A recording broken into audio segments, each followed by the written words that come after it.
Hey everyone, Silver here. This is going to be the first review product that I've done. It's going to be on the Blacklyte Athena chair. So let's bring it out here and have a look.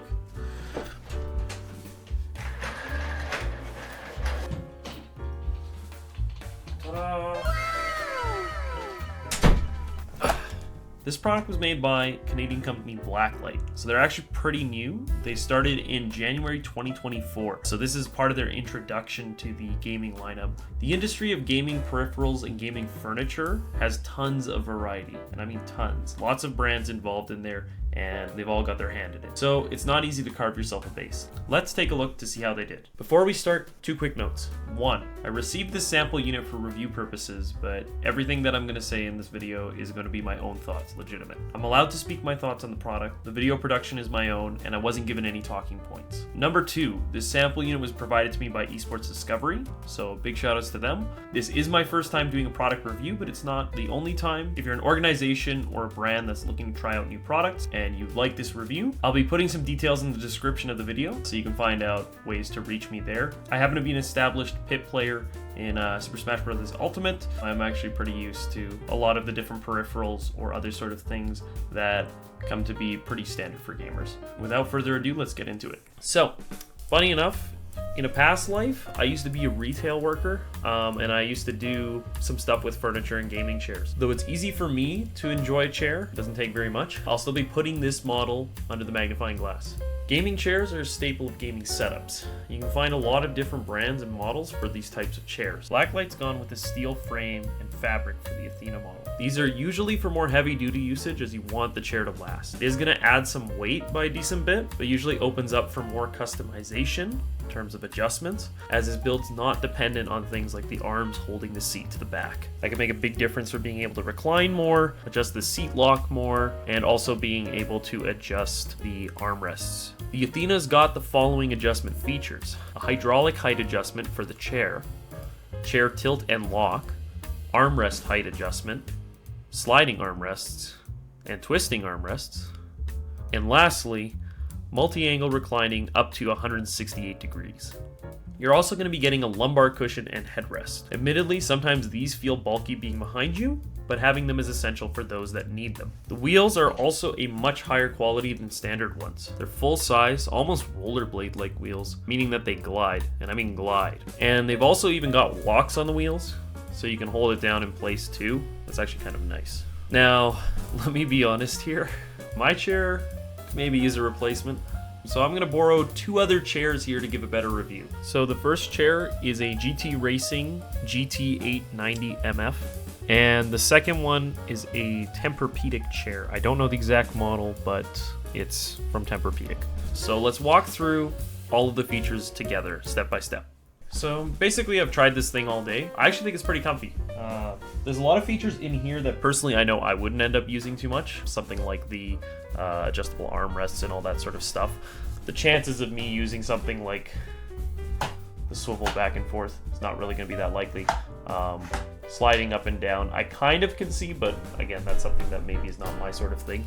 Adjustable armrest height is also actually kind of nice. And yeah, the reclining portion is something that I also probably won't use super often, but every so often I think I could see myself just leaning back.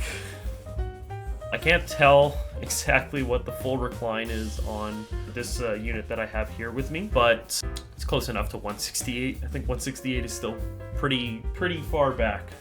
Now, I did try out some of the other chairs that I've shown in the video here. So my original gaming chair, the GT Racing one and the Tempur-Pedic one. And I found that the GT Racing one is a little bit similar to the lines of what I've considered my ideal chair in terms of it being a leather-based chair, and it has a footrest, which is an added feature that this Blacklyte chair does not come with. It also does come with speakers as well too, but thinking practically about speakers on a gaming chair, a lot of times if this is actually connected to something like a PC setup, you probably will either have your own dedicated headset or even speaker system already. So I don't know how many people actually end up using the speaker system actually in the chair. As for the Tempur-Pedic chair, the seat is a lot softer than the other 3 options that I have. By far the softest of the seat cushions that I have available to me here, and that's probably the main aspect of it. I do know that it has memory foam, and the mesh back is actually generally pretty good for longer periods of time, though it doesn't quite sit as comfortably as something like these high back chairs. The main cons about all the other chairs is that they do use the hard plastic, which one does sound pretty loud when it's not on carpet. Sometimes the wheels are not the highest of quality, so check my original chair. And yeah, generally the ones that are on this Blacklyte one I can tell are much higher quality. The website said that this weighed 32 kilos roughly, which is still pretty... It's on the heavier side. Maybe not the heaviest chair though. Again, it's a steel frame. You can't really expect it to be that much lighter, to be honest. So let's talk about some of the pros here. So I do think that the wheels are a big plus. They're very smooth gliding, relatively quiet. And they can also be locked in place. Basically, if you want to put this chair somewhere, you can, right? And you don't have to worry about it wheeling away or other sort of things. So that's a good start. In terms of adjustability, most bases are covered. So you've got the classic chair lift, chair tilt and lock. You have reclining features, you've got armrest features. You can slide the armrest back and forth, you can twist them, and you can raise and lower their height. So you actually have quite a bit of options available for making this chair work for your workspace. For people using this chair also for really long periods of time, it's really important that you have all of these different features available, because ultimately it's going to be a chair that they're supposed to be sitting in for quite some time. So if it doesn't actually work out for them, if you don't have the options for them to tweak it to their needs, then it's going to be not the greatest fit for them. So I think that this chair does meet that need. The design overall looks pretty good, but I wouldn't say that it's anything super unique, so it doesn't really stand out to me personally. I kind of see it mostly as a standard gaming chair. I will say that the build itself comes off as rather solid and it feels like a well-built chair, but in terms of anything to make it stand out, not really. This kind of leads into the cons, to be fair. Let's talk about the cons specifically. A potential con that you could look at here is that the Athena model is a fabric chair. That is kind of debatable whether or not that's positive or negative. If you have the right cleaning tools, this chair actually might be better for you. So ultimately I have steam cleaning tools available on hand, and that makes it a lot easier to clean this chair up, especially given that it's white. It's going to get dirty pretty easily. I'm mostly a leather chair enjoyer, but you do need to get very specific leather wipes or other sort of maintenance cleaners as well. So, I mean, ultimately, at the end of the day, it's going to take something to maintain it. The main con that I do have for Blacklyte overall is that there's only 3 colors available for the chair, which is not great.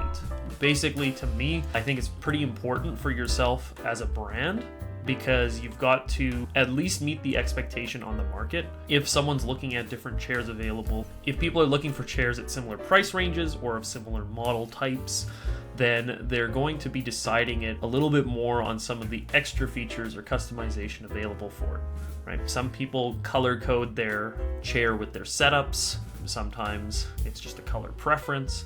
And so while there are 3 colors available, white, pink, and black, it might not be enough variety for most gamers. If it was able to come out with more colors in the future, or if future chair models could come out with that, I think that would be a good idea. Some chairs also come with the ability to get your name or tag embroidered on it somewhere. So for example, on the back. To be fair, I don't really see that as an expectation for this one specifically, though I wouldn't really be the one who's adding that to my chair personally.